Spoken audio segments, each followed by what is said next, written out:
Hello दोस्तों, आप सभी का भारत स्टडीज यूट्यूब चैनल पे स्वागत है। आप सभी स्टूडेंट जो किसी भी कॉम्पिटिटिव एग्ज़ाम की तैयारी कर रहे हैं उनके लिए यह वीडियो बहुत ही महत्व रखता है। आज हमारा लेक्चर 9 है और आज हम जानेंगे आर्टिकल 32 के बारे में। आर्टिकल 32 के बारे में पूरी जानकारी आज हम जानने वाले हैं, तो आप अच्छे से पढ़ाई कीजिए। अगर अब तक आपने हमारे चैनल को सब्सक्राइब नहीं किया है तो उसे सब्सक्राइब निश्चित रूप से कर दें।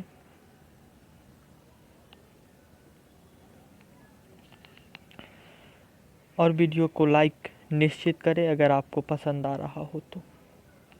चैनल को सब्सक्राइब, आप वीडियो को लाइक निश्चित रूप से किया कीजिए।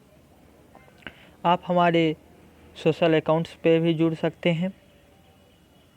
Facebook page and Telegram link है @भारत स्टडीज, या आप ये भी टेलीग्राम लिंक पे टाइप करेंगे तो जुड़ जाएंगे। टेलीग्राम लिंक पे आप निश्चित रूप से जुड़े।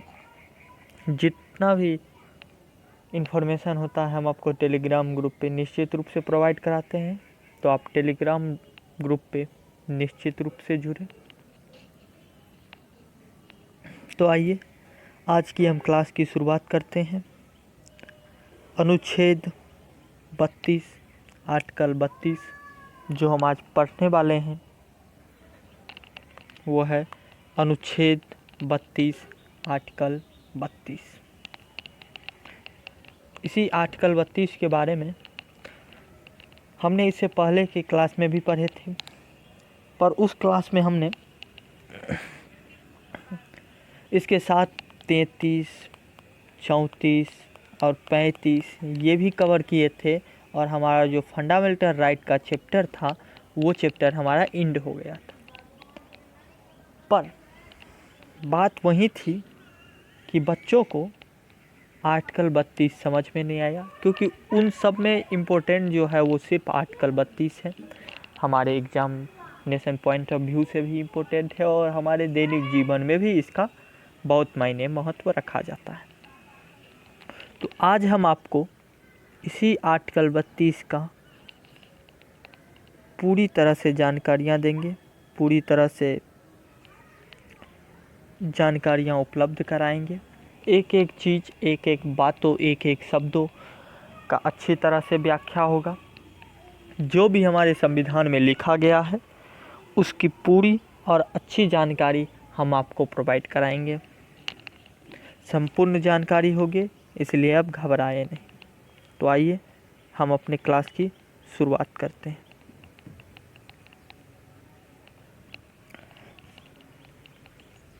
जैसा कि हम आपको इस वीडियो के पहले वाले वीडियो अर्थात लेक्चर 8 में मैं आपको बता चुका हूँ कि डॉक्टर भीमराव अंबेडकर के अनुसार आर्टिकल 32 जो है वो हमारे संविधान की आत्मा है। अंबेडकर उनके अधिकार के लिए एक प्रभावी मशीनरी प्रदान किए बिना मौलिक अधिकार की घोषणा मात्र निरर्थक है। डॉक्टर भीमराव अंबेडकर का कहना था कि आर्टिकल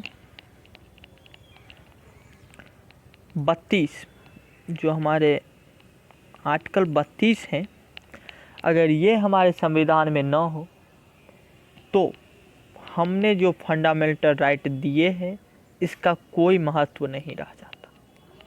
आर्टिकल 32 होने से ही हमने जो फंडामेंटल राइट दिए हैं, हमारे पास जो फंडामेंटल राइट मौजूद हैं उसका अस्तित्व इसी आर्टिकल 32 के आधार पे है। इसीलिए अनुच्छेद 32 एक पीड़ित नागरिक के मौलिक अधिकारों के प्रवर्तन के लिए उपचार का अधिकार है। यहाँ पे आप ये समझिए कि मान लिए हमने आपको 12 से लेकर 30 तक और फिर 33, 34 और 35 इतना जो है इतने आर्टिकल का अधिकार मैंने आपको दे दिया। पर इसमें से मैंने आपको आर्टिकल 32 हटा दिए तो क्या होगा? बहुत बड़ा सवाल है कि आर्टिकल 32 का ऐसा वैल्यू क्या है ये तो पता चले। तो इन सब आर्टिकल जो अभी हमने फंडामेंटल राइट में पढ़े हैं, उन सब आर्टिकल में से मैंने सिर्फ आपका एक आर्टिकल 32 हटा दिया। तो क्या आपके पास बचे हुए आर्टिकल के पास इतनी पावर है, इतनी कैपेसिटी है कि वो आपको राइट दिलवा सके, फंडामेंटल राइट दिलवा सके, आपका अधिकार समय पर दिलवा सके? नहीं, उनके पास इतनी कैपेसिटी नहीं है। हमारे संविधान बनाने वाले ये बखूबी जानते थे कि भविष्य में कुछ भी हो सकता है। उन्होंने इसीलिए फंडामेंटल राइट, मौलिक अधिकार में एक और फंडामेंटल राइट के अंदर में एक और फंडामेंटल राइट है जो आर्टिकल 32 है। और इस आर्टिकल 32 का काम ही यही है कि जो हमने फंडामेंटल राइट उपलब्ध कराए हैं उसे इन्फोर्स करना, उसे लागू करना आर्टिकल 32 का काम है। आर्टिकल 32 की मदद से जितने भी फंडामेंटल राइट है आप उसे तत्काल लागू करवा सकते हैं, उसे इन्फोर्स करवा सकते हैं। यही काम आर्टिकल 32 का है। तो आइए कुछ और जानते हैं आर्टिकल 32 के बारे में।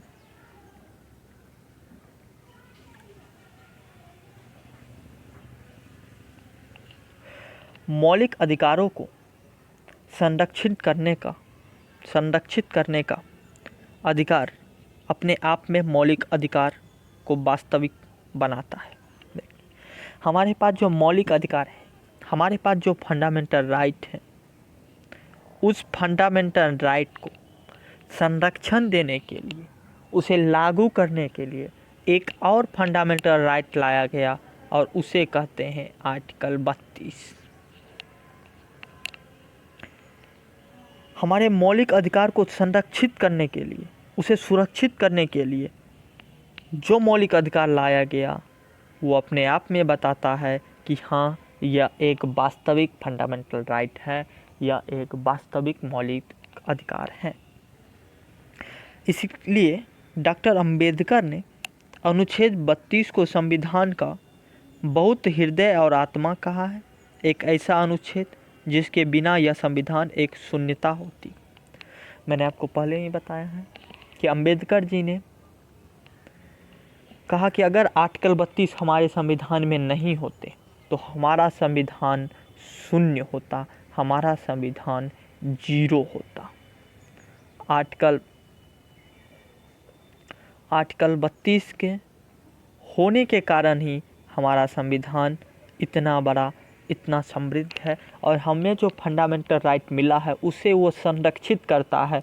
किसी भी पॉलिटिशियन या कोई भी और व्यक्ति जो कि बड़े पद पे होने से गलत फ़ायदा नहीं उठा सकता है और वो आपको संरक्षण प्रदान करता है। आर्टिकल 32 आपके लिए एक हथियार के रूप में जो कि संविधान में दिया गया है। इन्होंने आर्टिकल 32 को संविधान की आत्मा भी कहा है, जो कि आपके लिए एक क्वेश्चन भी है कि आर्टिकल 32 संविधान की आत्मा है।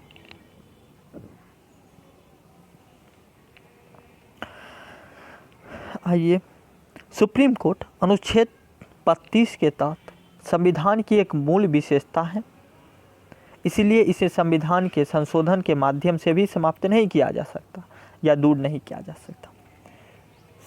सुप्रीम कोर्ट का स्पष्ट रूप से कहना है, सुप्रीम कोर्ट का स्पष्ट रूप से कहना है कि आर्टिकल 32 को न को हटाया जा सकता है, न ही इसमें किसी भी प्रकार का बदलाव किया जा सकता है। तो इसे न हटाया जा सकता है, न इसमें चेंजेज ही किए जा सकते हैं। आर्टिकल 32 जिस रूप में बनकर तैयार हुआ था वो उसी रूप में रहेगा, उसमें किसी भी प्रकार के चेंजेज और बदलाव नहीं किया जा सकता, क्योंकि सुप्रीम कोर्ट ने स्पष्ट रूप से बोल दिया था कि हमारे जो संविधान है उसके मूलभूत इकाई, उसके आधारभूत इकाई को आप चेंज नहीं कर सकते और उसी मूलभूत उसी आधारभूत इकाई के अंदर में आते हैं आर्टिकल 32। चलिए कुछ और जानते हैं आर्टिकल 32 के बारे में। मोस्ट इम्पोर्टेंट बात जो हम सभी के लिए जानना ज़रूरत है वो यही है कि लेखन संख्या में कुल 5 हैं। रिट, आपने सुना होगा कि इसके खिलाफ रिट जारी हो गया, इस मुद्दे पर रिट जारी हो गया। ये रिट होता क्या है? ये रिट कुछ भी नहीं होता है।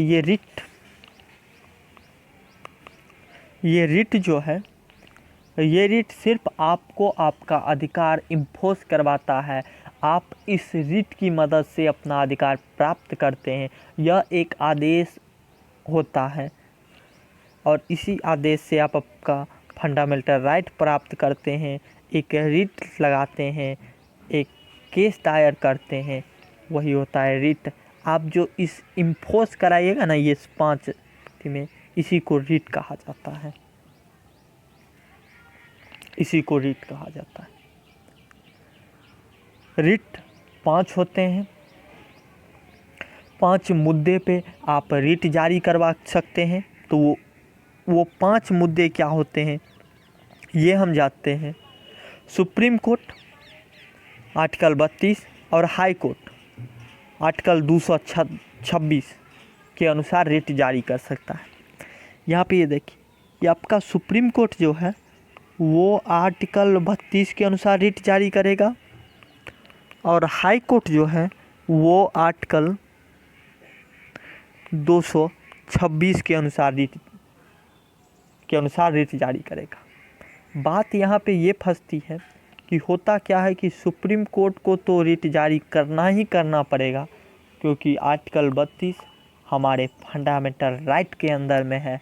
तो सुप्रीम कोर्ट को किसी भी परिस्थिति में, किसी भी हालत में रिट जारी करना ही होगा इन 5 मुद्दों पर हाई कोर्ट को अगर लगता है कि इशू उतना इम्पोर्टेंट है, उस लायक है, तो वो 226 के तहत रिट जारी कर सकता है। नहीं तो वो इसे रिट जारी नहीं कर सकता और न ही हम हाई कोर्ट पे दबाव डाल सकते हैं कि आप रिट जारी करें ही, क्योंकि 226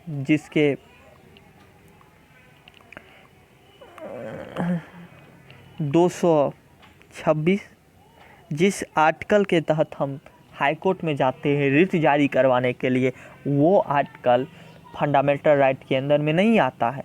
तो हमारे पास पूरा अधिकार नहीं है तो हम जबरन इस पर रिट जारी करवाएं हैं, ये अधिकार हमारे पास नहीं है। पर हाँ, अगर हम सुप्रीम कोर्ट में जाते हैं और आर्टिकल 32 का उपयोग करते हैं तो इस 5 मुद्दे पे हम रिट जारी करवा सकते हैं, तत्काल करवा सकते हैं। ये 5 मुद्दे क्या है इसे हम जानते हैं। पहले हिंदी में जानते हैं, फिर इंग्लिश में देखेंगे। बंदी प्रत्यक्षीकरण, सेकेंड है परमादेश, थर्ड है निषेध, फोर्थ है सर्टिफिकेटरी और 5 है यथास्थिति वारंटोर। अब देखिए इंग्लिश में देखते हैं। हेबर्स होता है, मैंडामस होता है, प्रोहिबिशन होता है, सर्टियरी होता है और क्यू वारंटो होता है।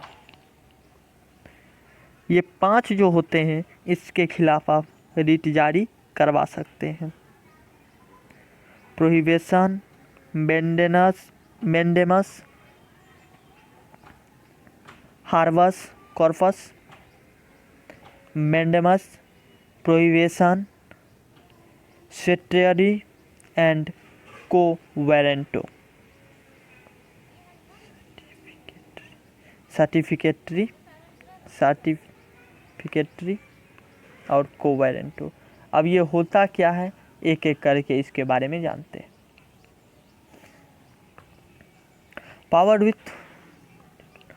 Power with respect to right jurisdiction.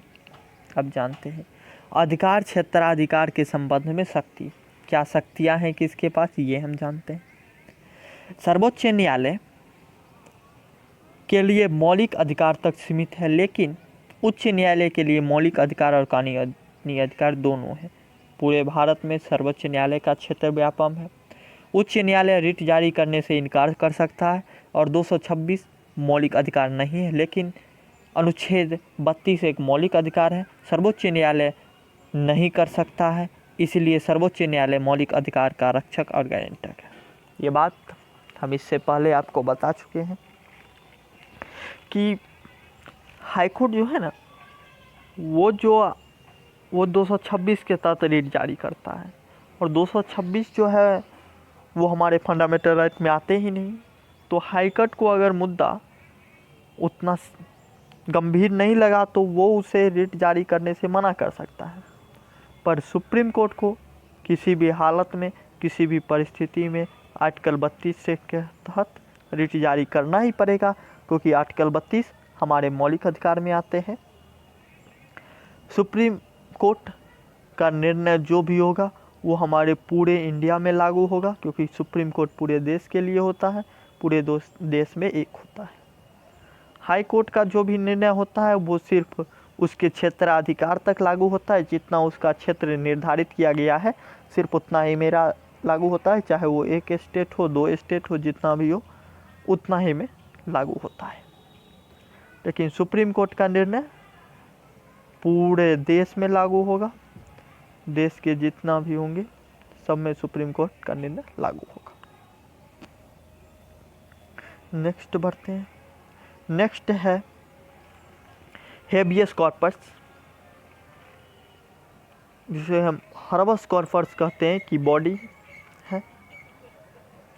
अदालत द्वारा एक व्यक्ति को जारी किए गए आदेश जिनसे किसी अन्य व्यक्ति को हिरासत में लिया है, उसे पहले के शरीर का उत्पादन करने के लिए निरोध के कारण और वैध की जांच करता है। निःशुल्क सेट करे या निरोध अवैध पाया जाता है, नज़रबंदी के खिलाफ व्यक्ति स्वतंत्र का संरक्षण। इन बातों का मतलब मैं आपको समझाता हूँ। कहने का तात्पर्य कि हर्बस कॉर्पस के तहत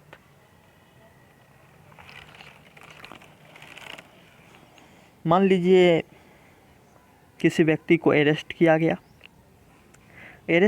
गया, तो उसे अरेस्ट करने से 24 आवर के अंदर उसे कोर्ट में पेशी करनी होगी। ये हमारा हर्बियस कॉर्पस अधिकार देता है। अगर आप ऐसा नहीं करते तो आपको इसके लिए दंड दिया जाएगा। इसी आर्टिकल के तहत आप कोर्ट भी जा सकते हैं कि हमें बिना जुर्म के अरेस्ट किया गया है। इसी आर्टिकल के तहत आप जा सकते हैं, और इसी आर्टिकल के तहत आपको अरेस्ट करने के 24 घंटा के अंदर अंदर कोर्ट में हाजिर करना होता है। आपको इसी आर्टिकल के अंदर वकील भी मुफ्त में प्रोवाइड किया जाता है, अगर आपके पास क्षमता नहीं है अपना वकील रखने के लिए। अगर आपको नज़रबंदी किया गया है तो इसी हर्बियस कॉर्पस के तहत आप अपील कर सकते हैं कि हमें नज़रबंदी क्यों किया गया है, इस कारण बताया जाए। ये आपका फंडामेंटल राइट है और आप इसका उपयोग कर सकते हैं, और ये आर्टिकल 32 के अंतर्गत आते हैं। सेकेंड है हमारा मंडामस। मंडामस क्या होता है ये जानते हैं।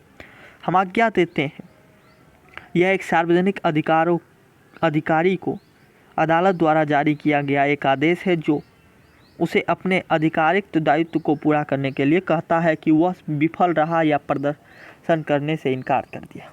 देखिए, इसका मतलब है कि जो भी आपका ऑफिसर है, ऑफिसर ये काम अच्छा से कर रहा है या नहीं, ये काम ठीक ठाक से कर रहा है, अपना दायित्व निभा रहा है कि नहीं, ये मेंडेमेस के तहत देखा जाएगा। अगर आपसे कोई अफसर घूस लेता है या कुछ करता है तो आप मेंडेमेस के तहत उस पर अपील कर सकते हैं।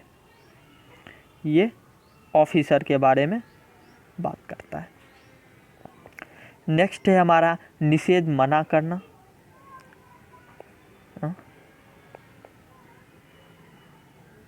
जस्टिफाइड, निषेध ही था क्या, परमादेश निषेध, हाँ ठीक है, निषेध मना करना। यह एक उच्च न्यायालय द्वारा निजी अदालत या न्यायाधिकार को जारी किया जाता है ताकि बाद वाले को उसके अधिकार क्षेत्र से अधिक रोक दिया जाए। कहने का तात्पर्य ये है कि मान लीजिए आपके इलाके का जो भी छोटा कोर्ट होगा, निजी कोर्ट होगा, उसका क्षेत्र है सिर्फ वह जिला, और उसने क्या किया, ये कोर्ट है, और उसने क्या किया, उस जिला से बाहर निकल के बगल वाले जो भी डिस्ट्रिक्ट है उसके खिलाफ या उसके संदर्भ में आदेश सुना दिया, जो कि उस डिस्ट्रिक्ट का कोर्ट का काम था वो इसने कर लिया। तो कहने का मतलब इस आर्टिकल में यही बताया जाता है कि आपको अपना अधिकार क्षेत्र देखना है, आपको जितना अधिकार क्षेत्र दिया गया है आपको उसी के अंदर अपना फैसला देना है, न कि अलग देना है। तो आपको अपने अधिकार क्षेत्र जितना आपको प्रोवाइड किया गया है, जितना आपको पावर दिया गया है, उसी के अंदर के केस का निपटारा आप अपने कोर्ट में कर सकते हैं। किसी अन्य जगह के मामले का निपटारा आप नहीं कर सकते। इससे ये हुआ कि कल को ऐसा भी हो सकता था कि मान लीजिए आपका दोस्त को किसी भी एक स्टेट के हाई कोर्ट में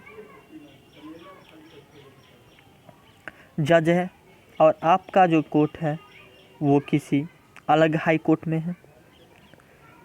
तो आपने क्या किया, अपने दोस्त को बोले और ये वाला केस जो है, यह केस ये आपका दोस्त ही निपटा दिया, तो ये इसके अंतर्गत आता है और इसे रोका जाता है। ये इसमें कह रहा है कि आपको नहीं करना है ऐसा काम। और जस्ट इससे आगे सर्टिफाई जो है यानी प्रमाणित या सूचित किया जाता है, इसमें आपको कहा जाता है कि अगर आपने आदेश दे दिया, आदेश जारी कर दिया अपने इलाके से अलग, तो फिर अगर आपने अपने इलाके से अलग आदेश जारी कर दिया तो उस आदेश को या तो आप कैंसिल कीजिए या फिर ट्रांसफ़र कर दीजिए हाई कोर्ट या सुप्रीम कोर्ट। ये दो काम क्या था, एक तो आपको पहले जो है सो वो आदेश देना ही नहीं है अपने कोर्ट के, अपने क्षेत्राधिकार के बाहर।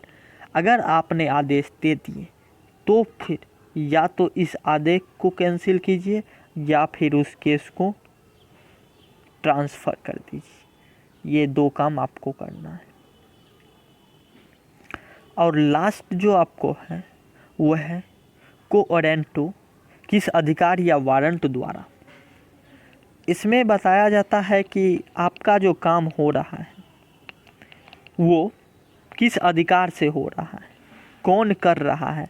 मान लीजिए अगर आपके फॉर्म पे किसी का सिग्नेचर है तो वो किसका सिग्नेचर है, वो वही ऑफिसर का है या किसी और का है, या उसका प्यून ने उसका काम कर दिया, साहब जी तो है ही नहीं और उसका प्यून धराधर साइन पे साइन करके और रुपया लिए जा रहा है घूस के तौर पे। तो ये इसी चीज़ को रोकने के लिए ये बनाया गया है।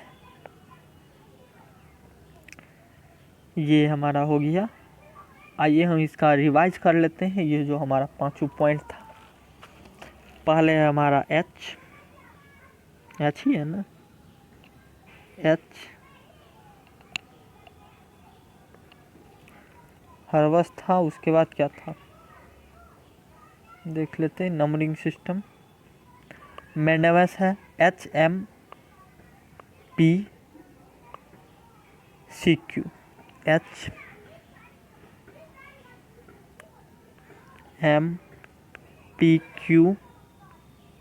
HMPQ होगा, क्रम ये है। ओहो HMPCQ। एच कहता है हर्बस कॉर्पस है, ये कहता है कि आपको 24 आवर के पेशी करना है। मेंडेविस कहता है कि जो भी ऑफिसर है ना वो काम अच्छा से करे। पी हमें कहता है कि आपको अपने जो भी अधिकार क्षेत्र हैं उससे आगे बढ़ के फैसला नहीं सुनाना है। सी कहता है कि मान लीजिए आपने उस अधिकार क्षेत्र से आगे बढ़ गए तो आपको या तो उस फैसला को रद्द करना होगा या फिर उसे ट्रांसफ़र करना होगा। और क्यू कहता है कोऑर्डिनेट कि ये जो आप काम हो रहा है ये काम किसके थ्रू हो रहा है, इस बारे में हमारा कि क्यू जो है वो इसी बारे में कह रहा है कि आपका जो काम हो रहा है क्या ये वही ऑफिसर के द्वारा हो रहा है जिस ऑफिसर को ये काम करना चाहिए, या उसका प्यून है जी आपको सिग्नेचर दे रहा है, किस अथॉरिटी के द्वारा ये काम हो रहा है ये हमें क्यू बताना है। तो HMPCQ इसी टर्म में आपको याद रखना है। ये M है, HMPCQ ये 24 आवर ये ऑफिसर के बारे में, इसमें आपको आदेश जारी नहीं करना है। और इसमें अगर आपने आदेश जारी कर दिया तो या तो इसे रद्द कीजिए या ट्रांसफ़र कीजिए। और इसमें जो है सो आपको किस अथॉरिटी के द्वारा काम किया जा रहा है उसके बारे में इसमें बताया गया है। इतना आपके लिए जानना था आर्टिकल 32 के बारे में। तो आर्टिकल 32 हमारा आज पूरी तरह से समाप्त हो गया है, समाप्त हुआ। फंडामेंटल राइट हमारा आज पूरी तरह से एंड हो गया है, समाप्त हो गया है। अब हम भाग 4 पढ़ेंगे और भाग 4 हमारा है फंडामेंटल। जो हमारा भाग 4 है ये हमारा है फंडामेंटल ड्यूटी। FD के बारे में वो बताएगा। अभी हम FR पढ़ रहे थे, फंडामेंटल राइट पढ़ रहे थे। अब हमें फंडामेंटल ड्यूटी पढ़ना है, हमारा अपना कर्तव्य पढ़ना है। ये हम भाग 4 में देखेंगे जो कि अगला क्लास होगा हमारा। तो आज हम आर्टिकल 32 पढ़े हैं, आगे हम भाग 4 पढ़ेंगे। शेयर निश्चित रूप से करें, अगर आपको क्लास अच्छा लगता हो तो शेयर किया कीजिए। आप अगर अब तक हमारे चैनल को सब्सक्राइब नहीं किए तो उसे सब्सक्राइब कर दें, वीडियो को लाइक कीजिए, शेयर निश्चित रूप से करें। आपको ये वीडियो कैसा लग रहा है ये हमें कमेंट बॉक्स में निश्चित रूप से बताएं। तो चलिए अपना ख्याल रखिए, टेक केयर, बाय।